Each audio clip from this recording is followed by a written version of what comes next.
వస్తే ఎన్నో విషయాలు మనము నేర్చుకోగలుగుతాము. హల్లెలూయా.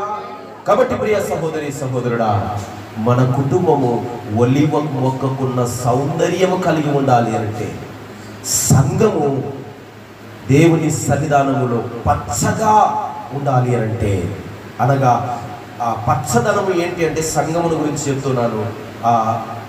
వారి జీవితాన్ని అభివృద్ధి చేసుకోవడం, దేవునికి ఇష్టమైనదిగా మార్చుకోవడం. అందుకే ఒలివ మొక్కకున్న సౌందర్యము నేను అతనికి ఇస్తాను. ఎవరికి ఇస్తాడు? ఎవరికి ఇస్తాడు? ఒలివ మొక్కకున్న సౌందర్యం ఎవరికి ఇస్తాడు చెప్పండి? దేవుని మాట వినే వారికి. మాట వినుట శ్రేష్టం.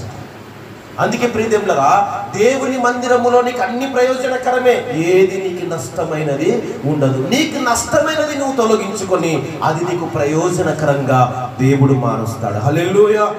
అందుకే